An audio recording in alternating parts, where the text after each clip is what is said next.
بسم اللہ الرحمن الرحیم اللہم صلی وسلم علی نبینا محمد رب اشرح لی صدری ویسر لی امری واحلل عقدۃ من لسانی یفقہوا قولی واجعل لی وزیرا من اہلی آمین یا رب العالمین۔ محترم ناظرین کرام، السلام علیکم ورحمۃ اللہ وبرکاتہ۔ پورے عالم اسلام میں ایک تشویش ہے کہ بانی تنظیم اسلامی، مفکر قرآن، داعی قرآن محترم ڈاکٹر اسرار احمد صاحب رحمۃ اللہ علیہ کے یوٹیوب کے آفیشیل چینل کو ٹرمینیٹ کر دیا گیا، اور آپ کے علم میں ہے، یہ خبر آپ تک پہنچ چکی ہوگی کہ 2 اپریل کو یعنی ماہ رمضان المبارک سے ایک دن قبل یہ چینل ٹرمینیٹ کیا گیا یوٹیوب کی انتظامیہ کی جانب سے، اور کوئی شک نہیں کہ یہ محض اسلامو فوبیا ہی کی بدترین شکل ہے۔ ساری دنیا جانتی ہے کہ 1/3 مسلم پاپولیشن وہ اردو بولتی ہے، سمجھتی ہے، اور بانی تنظیم اسلامی ڈاکٹر اسرار صاحب رحمۃ اللہ علیہ کے دروس قرآن سے نہ صرف یہ کہ مسلمان بلکہ غیر مسلم بھی استفادہ کرتے ہیں، اس میں تو دو رائے نہیں ہیں، اور ان سے اختلاف رکھنے کے باوجود بھی بہت سارے حضرات و خواتین اور مختلف مکاتب فکر کے لوگ بھی اس بات کو تسلیم کرتے ہیں کہ اس دور میں اللہ تعالیٰ نے ڈاکٹر اسرار صاحب رحمۃ اللہ علیہ کو قرآن حکیم کی خدمت کے لیے بہت زیادہ قبول فرمایا۔ آپ کے علم میں یہ بات یقیناً ہوگی کہ آج ہم 2022 اپریل میں بیٹھے ہیں، اور یہ چینل 10 سال پہلے کم و بیش لانچ کیا گیا تھا، اور 4000 سے زیادہ ویڈیوز ڈاکٹر اسرار صاحب رحمۃ اللہ علیہ کے اپلوڈ کیے گئے۔ آج کو خیال آ رہا ہے کہ ہیٹ اسپیچ کا معاملہ ہو گیا۔ کس بات کو ہیٹ اسپیچ کہا جا رہا ہے؟ ڈاکٹر اسرار صاحب رحمۃ اللہ علیہ نظام خلافت کی بھی بات کرتے تھے، اور اللہ کے دین کے غلبے کی بات بھی کرتے تھے، اور جہاں کہیں دنیا میں ظلم و ستم روا رکھا جا رہا ہے، خواہ وہ اسرائیل ہو کہ جس نے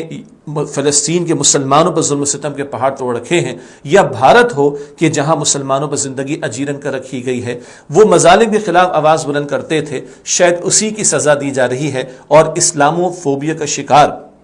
مغربی ممالک کے افراد اور ادارے وہ اس سارے پہلو کو سامنے رکھتے ہوئے پریشان ہیں، اور اس آواز کو دبانے کی انہوں نے کوشش کی۔ کس آواز کو؟ جو حق کی آواز ہے، جہاں سے اللہ کے دین کی سربلندی اور ظلم و ستم کے خاتمے کی بات کی جاتی ہے۔ ہاں، شاید مغربی دنیا کو یہود کے خلاف کی گئی باتیں پسند نہیں آ رہی، اور یوٹیوب کے ماڈریٹر نے بھی جانبداری برتتے ہوئے الزام تراشی کر کے ہیٹ اسپیچ کا الزام لگا کر اس چینل کو ٹرمینیٹ کرنے کی بات کی ہے۔ بہت توجہ طلب بات یہ ہے کہ ڈاکٹر اسرار صاحب قرآن حکیم کی بات کرتے تھے، احادیث مبارکہ کی روشنی میں بات کرتے تھے، اور فقہی مباحث سے بالاتر ہو کر، جو علماء کا کام ہے، اور اختلافی اور فرقہ واریت کی باتوں سے بالاتر ہو کر حق کا پیغام بیان کرتے تھے، اور ہاں، تاریخ کا بھی ذکر فرمایا کرتے تھے، وہ صدیوں کی تاریخ کے جس میں یہود کے جرائم قرآن حکیم بھی بیان کرتا ہے، اور اولڈ ٹیسٹمنٹ ہو، نیو ٹیسٹمنٹ ہو، وہاں بھی یہود کے یہ جرائم ذکر کیے گئے، اور آج وہ یہود ہے کہ جو اسرائیل کی ریاست کے ذریعے مسلمانان فلسطین پر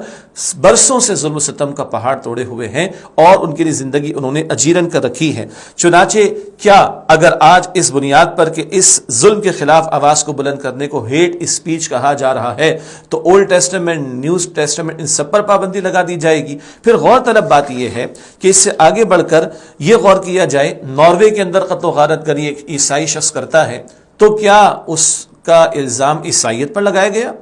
کیا نیوزی لینڈ میں 50 سے زیادہ مسلمانوں کو شہید کرنے والا شخص جو آسٹریلیا سے تعلق رکھتا تھا، اس کی بنیاد پر آسٹریلیا کی حکومت کو مورد الزام ٹھہرایا گیا؟ کیا بھارت میں جو کچھ ظلم و ستم ہو رہا ہے، اس پر کوئی بات بلند نہیں کی آواز بلند نہیں کی جاتی؟ مودی سرکار اور اس کی حکومت اور بی جے پی والے جو کچھ ظلم و ستم کر رہے ہیں، اس پر کوئی آواز بلند نہیں کی جاتی، وہاں کوئی پابندی نہیں لگائی جاتی۔ لیکن اگر یہود کے ظلم و ستم کے خلاف بات کی جائے، حق کی آواز بلند کرنے کی بات کی جائے، تو اسلامو فوبیا کا شکار لوگ اس کو معاذ اللہ ہیٹ اسپیچ قرار دے کر ٹرمینیٹ کرنے کی کوشش کرتے ہیں چینل کو۔ ظاہری بات ہے کہ اسلامو فوبیا کا شکار یہ مغربی حکومت اور ان کے ادارے اور ان کے اعلی کار افراد، ان کا یہ دوغلا پن بالکل سامنے آ چکا ہے۔ ایک طرف اسرائیل کا ظلم و ستم، بھارت کا ظلم و ستم، یہ کسی کو نظر نہیں آتا۔ یہ ہیٹ اسپیچ سے آگے بڑھ کر ہیٹریٹ پیدا کرنے والی بات ہے، ظلم و ستم کرنے والی بات ہے، وہاں کوئی پابندی لگانے کی بات نہیں کی جا رہی، مگر کہیں اسلام کی آواز بلند کی جائے، حق کی آواز بلند کی جائے، ظلم کے خلاف آواز بلند کی جائے، تو یہ ہیٹ اسپیچ کہہ کر اس پر پابندیاں لگانے کی کوشش کرتے ہیں۔ اس سے معلوم ہوا کہ مغرب کا آزادی رائے کا جو دعویٰ ہے وہ سفید جھوٹ ہے، اور وہ فریڈم ایکسپریشن کی جو بات کرتے ہیں اور فریڈم آف اسپیچ کی جو بات کرتے ہیں اور بنیادی انسانی حقوق کی جو بات کرتے ہیں وہ ایک دعویٰ ہے اور اس دعوے کی کوئی دلیل ان کے پاس موجود نہیں ہے۔ ہم جانتے ہیں بانی تنظیم اسلامی ڈاکٹر اسرار صاحب رحمۃ اللہ علیہ سے محبت رکھنے والے مسلمانان پاکستان ہی نہیں دنیا بھر کے مسلمان اس وقت ایک رنج کی کیفیت میں ہیں، ہم بھی ان کے اس غم کو سمجھ سکتے ہیں، لیکن بہرحال پریشان ہونے کی ضرورت نہیں ہے۔ اللہ کا کلام کہتا ہے آسان تکرہوا شیئا وہو خیر لکم، شاید ایک شے تمہیں ناگوار لگے، اللہ تعالیٰ اسی میں خیر پیدا کر دے، ہم نہیں جانتے اس میں کیا خیر، اللہ بہتر جانتا ہے۔ فإن مع العسر یسرا، اللہ فرماتا ہے مشکل کے ساتھ آسانی ہے، اور یہ آزمائشیں تو آتی رہیں گی۔ البتہ وہ تمام لوگ جو اس وقت